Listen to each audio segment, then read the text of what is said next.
The federal government overhauls mergers laws as China drops lobster bans. The value of homes across the country pushes beyond $11 trillion for the first time, and the escalation of conflict around the world spurs a different type of investment, defence-based ETFs. Welcome to Fear and Greed, daily business news for people who make their own decisions. It is Friday, the 11th of October, 2024. I'm Michael Thompson, and good morning, Sean Aylmer. Good morning, Michael. Sean, the main story this morning, a very busy day in Canberra yesterday with the Albanese government announcing an overhaul of the mergers regime and China dropping tariffs on lobsters. Treasurer Jim Chalmers, let's start with him. He called the overhaul of merger laws a really important economic reform as he introduced legislation to scrap the existing voluntary merger notification regime and introduced mandatory notification where companies involved in mergers meet certain thresholds. What's it mean? Well, it means all supermarket mergers would spark a review by the competition watchdog. The new laws will also allow the Treasurer to designate what he calls high-risk parts of the economy, where the ACCC will be able to review all mergers regardless of whether they meet key thresholds. Meanwhile, the federal government has established a parliamentary select committee to inquire into nuclear power as it pushes to gain a political advantage around the energy crisis.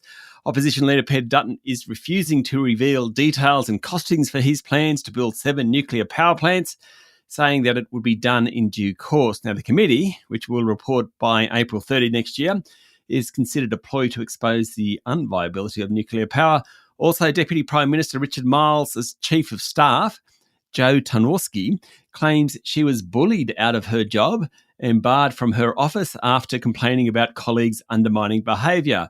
Ms. Tarnowski alleges her boss effectively sacked her without warning in a phone call on 30 April, according to The Guardian. Mr. Marles says he is satisfied he has upheld his responsibilities under the Ministerial Code of Conduct in his treatment of Ms. Tarnowski. Yeah, that is a massive day, Sean. And Prime Minister Anthony Albanese met with Chinese Premier Li Qiang and afterwards said Beijing will restart imports of Australia's live rock lobster trade by the end of this year. The major breakthrough clears the last of the more than $20 billion in trade bans introduced by China in those COVID years under the Morrison government. Mr. Albanese said the imports will restart in time for Chinese New Year celebrations and will boost export businesses here in Australia. Mr. Qiang was upbeat on Australia, saying the relationship had continued to move forward in a positive direction over the past weeks. The Prime Minister and Mr. Qiang were speaking in Laos, where the ASEAN Summit is being held. Also at that summit will be US Secretary of State Antony Blinken, Indian President Narendra Modi, new Japanese PM Shigeru Ishiba, and Russian Foreign Minister Sergei Lavrov. There are so many potential lobster puns. There are. Here, Sean. Refrain. I was just like, can I naturally work in a reference to something being done at a pinch? Yeah. All these various kind of things. And you know what? You don't need to do that. Let's see how many you can get in the show without me noticing. Oh, that's a challenge. Well, let's go into local markets and I'll start doing some brainstorming. What happened yesterday? The S&P ASX 200 closed up 0.4% to 8,223 points. The banks were mixed while the miners were stronger on the back of higher iron ore prices. Fortescue Metals Group closed up 4%. Rio Tinto rose 1.4% after agreeing on Wednesday night to buy Arcadium Lithium for $9.9 billion. Best on the day, not surprisingly, was Arcadium. It jumped 39% yesterday. Other lithium stocks also benefited. Rises in Lake Resources, Sayona Mining, Liontown Resources, Woodside and Santos bounced after oil prices rebounded somewhat. Interesting one yesterday was BHP. It added 1.4% after Norway's sovereign wealth fund, Norges Bank, removed the mining giant from a climate watch list. Now, it had been placed on that watch list in 2020 due to coal use in production. Now we know BHP has been selling its coal assets, so it's back in the good books with the Norwegian Sovereign Wealth Fund. A few other bits and pieces around the place. Auto parts manufacturer ARB Corporation rose after it said it's closer to completing its acquisition of US business Four Wheel Parts.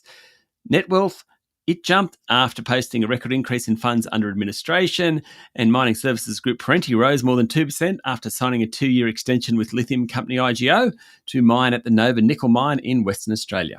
Now, Sean, you mentioned lithium. It is obviously the hot topic at the moment, and your interview today is on that very topic. You're talking to Francis Verdeen from Vulcan Energy.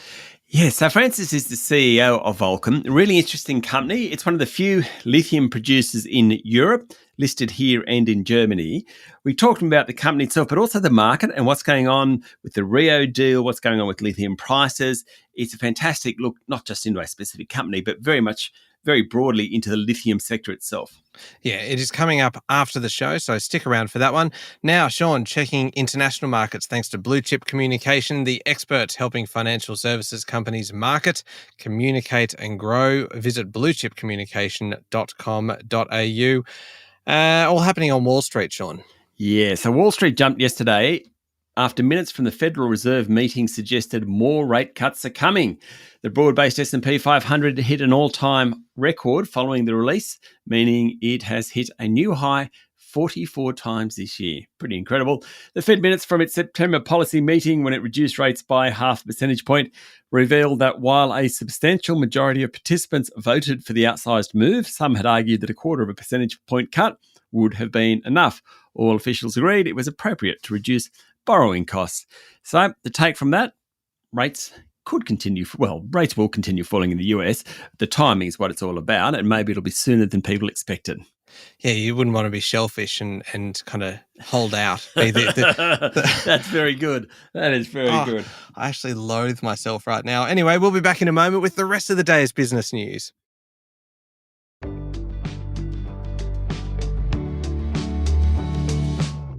Sean, the value of residential real estate in Australia has pushed beyond $11 trillion for the first time. That is up by $900 billion over the last year. Hard to get your head around those numbers. It would have been more, but for slow growth in home values over the September quarter, just 1% across the nation, according to CoreLogic, taking the annual pace of price rises to 6.7%. Sydney, Brisbane, Adelaide and Perth dwelling values are currently at record highs, but certainly the market is cooling. Days on market have increased to 32 days in the September quarter, up from 29 days in the June quarter. Vendor discounting is steady at 4%, or just a touch under 4%, while the number of listings is now above the historical average.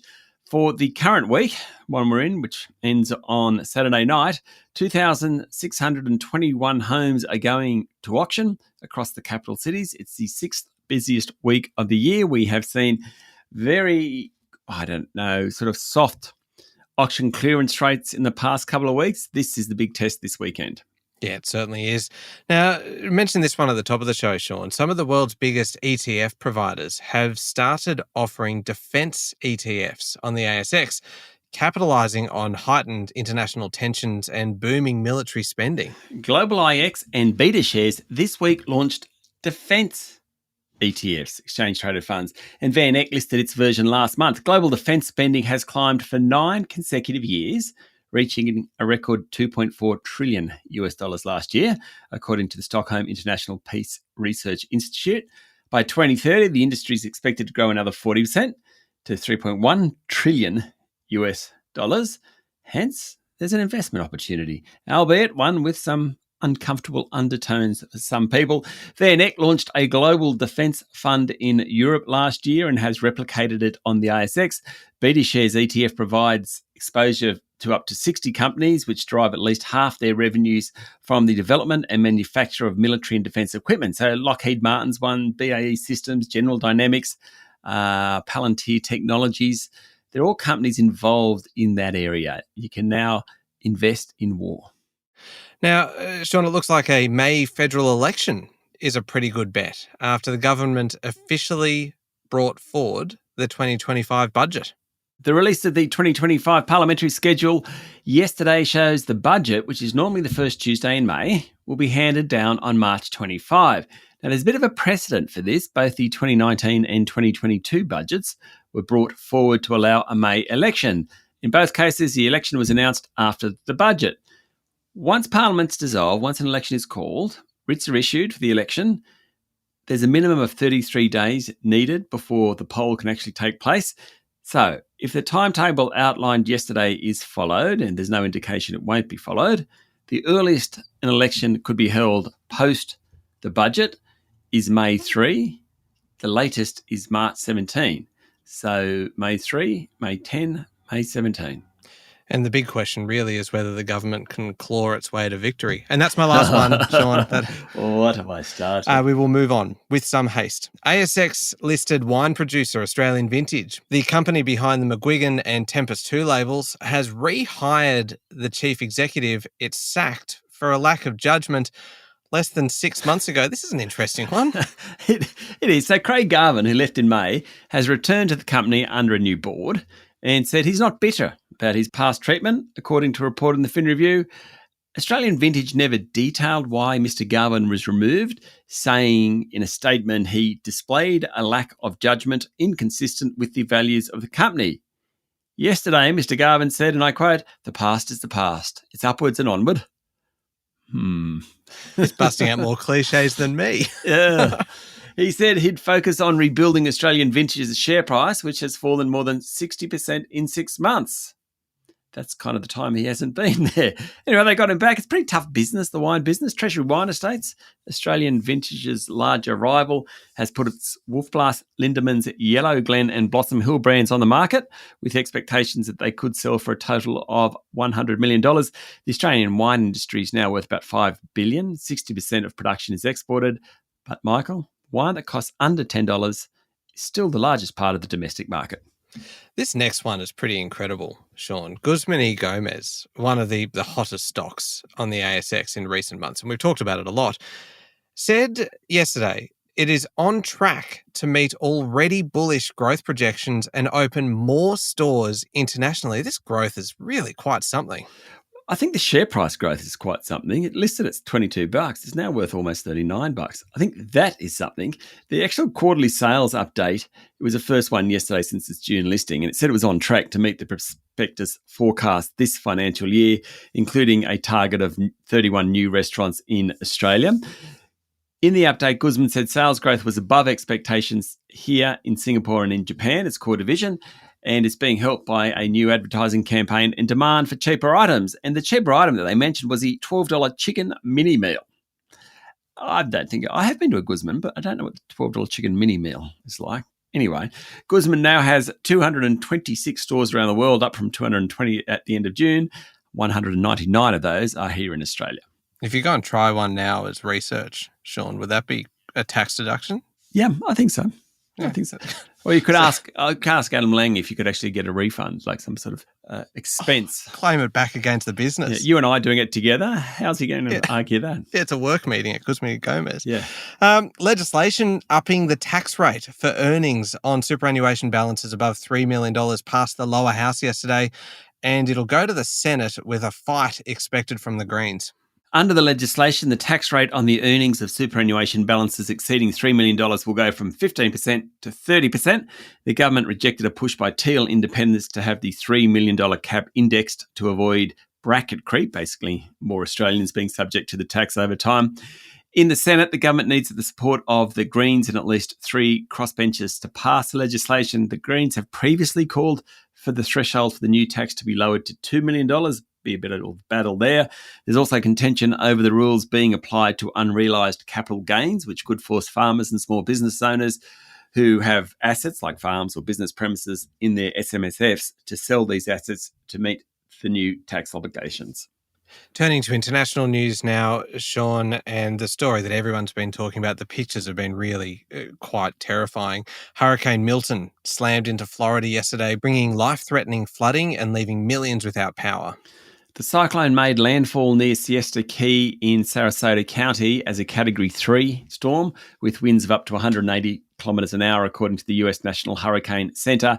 It's forecast to remain at hurricane strength while it moves across central Florida. The center warned that the storm would bring devastating rains and damaging winds with life-threatening gusts, tornadoes and storm surges of up to 13 foot that could inundate urban areas with flash flooding. More than 2 million homes and businesses were without power. Milton is the second major hurricane to hit the US in a fortnight. It comes after Hurricane Helene wreaked havoc across several southeastern states, killing more than 225 people and destroying roads across North Carolina. Sean, Portugal is planning to turn itself into a low-tax haven for young people by offering a decade of tax breaks to people starting their careers in the country in an effort to halt a growing brain drain. The country's centre-right government wants to reduce the income tax burden on young people for 10 years, including the first year you work, no tax. Oh, it's a cracker. The initiative underlines the urgency of reversing a debilitating outflow of young people who are leaving one of the poorest economies in Western Europe in search of better paid jobs abroad, according to the Financial Times. Portuguese Prime Minister Luís Montenegro was due to announce the plan overnight. The government is seeking to tackle a combination of high taxes, low wages and high housing costs that are driving many highly educated young people out of the country. Mr. Montenegro wants to keep more people in the country and he wants a tax system that is more youth-friendly. This idea is unprecedented as far as I can tell. They've never been done before. Very creative. And unfortunately for both of us, Sean, that even if we were to move there now, I think we would be past that point. Well, you certainly would be. I'd probably be closer. You're a decade or two past it. Oh, thanks. Okay, up next is the Fear and Greed Daily Interview, and your guest today, Sean, is Francis Verdeen from Vulcan Energy. All about lithium, what's happening in the sector, what's happening with Vulcan, the company itself, and we talk a bit about the M&A activity and what's going on. Yeah, he knows what he's talking about. He's the founder and the executive chair of Vulcan Energy, so he knows this space very, very well. Very well-spoken gentleman, actually. He's got a cracking voice. Yeah, great voice for podcasts, Sean. It's coming up next in the Fear and Greed playlist on your podcast platform or at fearandgreed.com.au. Thanks very much, Sean. Thanks, Michael. It is Friday, the 11th of October, 2024. Make sure you're following the podcast and please join us online on LinkedIn, Instagram, X, TikTok and Facebook. I'm Michael Thompson and that was Fear and Greed. Have a great day.